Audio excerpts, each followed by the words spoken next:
মৰমৰ ছাত্ৰ-ছাত্ৰীসকল, আশা কৰোঁ তোমালোকে ভালদৰে পঢ়া-শুনা কৰি আছা আৰু তোমালোক সকলোৰে এটাই প্ৰশ্ন হোৱাটছএপ গ্ৰুপ হওক ইউটিউব কমেন্ট সেকশন হওক সেই প্ৰশ্নটো হৈছে RMS পৰীক্ষাৰ ৰিজাল্ট কেতিয়া দিব। এইটো সুধিব লগাও প্ৰশ্ন কিয়নো তোমালোকৰ পৰীক্ষা যেটো ভাল হৈছে হয়তো তোমালোকে এক্সাইটেড হৈ আছা যে পৰীক্ষাৰ ৰিজাল্টটো কেতিয়া দিব হয় নহয় কাৰণ তোমালোকৰ পৰীক্ষাটো ভাল হৈছে। এতিয়া আমি এই যেটো এইখন যেটো মই এখন হৈছে এডমিট কাৰ্ড এই এডমিট কাৰ্ডখন মই লৈছো ৰক্তিম বৰা তোমালোকৰ সভাপতি তেওঁৰ পৰা লৈছো আৰু ইয়াত বুজাই দিম তোমালোকক কেতিয়া ৰিজাল্ট দিব আৰু এটা কথা চোৱা তোমালোকৰ ৰিজাল্টৰ বাবে 10-15 দিনৰ ভিতৰত ৰিজাল্ট দিব ঠিক আছে মানে 10-15 দিনৰ ভিতৰত ৰিজাল্ট দিব বা তাতকৈ আগতহে দিব ঠিক আছে মানে তোমালোকৰ হাতত 15 দিন ধৰি থব পাৰা ঠিক আছে 15 দিনৰ ভিতৰত তোমালোকৰ ৰিজাল্ট দি দিব যেটো ইমান অপেক্ষা কৰিলা মাত্ৰ আৰু তোমালোকে 10-15 দিন অপেক্ষা কৰা। ছাত্ৰ-ছাত্ৰীসকল কেতিয়া ৰিজাল্ট দিব মই জনোৱাৰ আগতে তোমালোকক মই এটা কথা কৈ দিম বহুত জ্ঞাত যে আমি নতুন এটা বেটচ কৰিব গৈ আছো ক্লাছ 9 ৰ বাবে তোমালোকৰ টিউচন হিচাপে মোৰ লগতে থাকিব একাধিক টিচাৰ তোমালোকক পঢ়াব আৰু তোমালোকৰ কোৰ্স বিলাক ক্লিয়াৰ কৰা হ'ব। ছাত্ৰ-ছাত্ৰীসকল আমি এপ্ৰিল 1 তাৰিখৰ পৰা ক্লাছ বিলাক আৰম্ভ কৰিম যেহেতু এপ্ৰিল 1 তাৰিখৰ পৰা ক্লাছ বিলাক সকলো বিদ্যালয়ত হ'ব গতিকে তোমালোকে নাম তোমাৰ এড্ৰেছ ভিলেজ তাৰ পিছত স্কুল ডিস্ট্ৰিক্ট তোমালোকে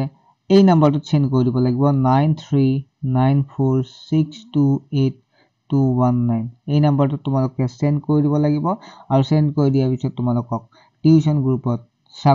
স্বাগতম জনাম আৰু মানে নাম লৈ থকা হৈছে বহুত ছাত্ৰই নাম দিছে ওইটা যিবিলাকে অৱগত নহয় তেওঁলোকক কৈ দিলো আৰু মাসুলটো একেবাৰে কম হ'ব তোমালোকে চিন্তা কৰিব নালাগে টিউচনতকৈ বহুতেই কম হ'ব তোমালোকৰ ওইটা হেতু চিন্তা কৰিব নালাগে। এতিয়া আমি ক্লাছ বিলাক আমি বাকিখিনি আৰম্ভ কৰিছো ঠিক আছে বাকিখিনি কি আছে মই যেটো মেইন টপিকলৈ আহিছো ছাত্ৰ-ছাত্ৰীসকল ইয়াত যদি আমি চাও তেনে হলে আমি দেখা পাম এই 7 নম্বৰটো তোমালোক ভালদৰে চোৱা ইয়াত কি লিখা আছে result will be declared before 15 February 2024 মানে তোমালোকৰ ৰিজাল্ট 15 ফেব্ৰুৱাৰী 2024 আগত দি দিব পাৰে ঠিক আছে মানে বেছি দিন আৰু নাই কাৰণ 15 ফেব্ৰুৱাৰী বুলি কৈছে তাৰ আগত বুলি কৈছে গতে 15 ফেব্ৰুৱাৰী আগত দি দিব পাৰে মানে আৰু যেহেতু আজি কিমান তাৰিখ 27 তাৰিখ জানুৱাৰী আৰু বেছি দিন নাই তোমালোকৰ ৰিজাল্টটো সম্ভৱত তোমালোকৰ ফেব্ৰুৱাৰী মাহৰ প্ৰথম সপ্তাহত তোমালোকৰ আহি যাব লাগে ঠিক আছে গতে তোমালোকে বুজি পালা আৰু মোবাইল ৰিজাল্টটো ক'ত চাব পাৰিবা তোমালোকে যদি চেনেলটো সাবস্ক্ৰাইব কৰিছে তেনেহলে কথাই নাই ৰিজাল্ট তোমালোকে পায়ে যাবা খালি তোমালোকে নটিফিকেশনটো অন কৰি ৰাখিবা তোমালোকৰ তেতিয়া হলে তোমালোকে ৰিজাল্টটো পাই যাবা মানে কেনেকৈ কৰিব লাগে মই তোমালোক দিয়ে দিম ঠিক আছে আৰু যদি তোমালোকে যদি চাব বিচাৰে তেনেহলে যেটো অফিশিয়াল মাধ্যমিক assam.gov.in ইয়াত চাব পাৰিবা ইয়াত তোমালোকে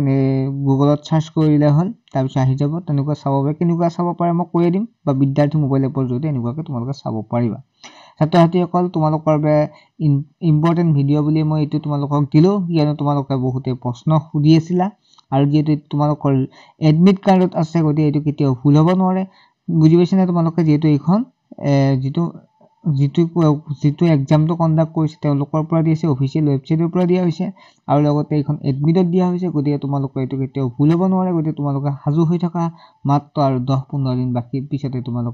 তোমালোকৰ নামটো লিষ্টত পাই যাবা তাৰে আশা থাকিল সকলোৱে পাস কৰিবা বুলি মই আশা ৰাখিলো আৰু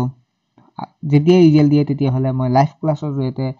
লাইভ ভিডিওৰ জৰিয়তে তোমালোকক মই ৰিজাল্ট বিলাক দি দিম গ্ৰুপ যিবিলাক আছে গ্ৰুপত মই পিডিএফ বিলাক দি দিম তোমালোকে চিন্তা কৰিব নালাগে নেক্সট এটা ভিডিওত লগ পাম এতিয়ালৈকে বাই।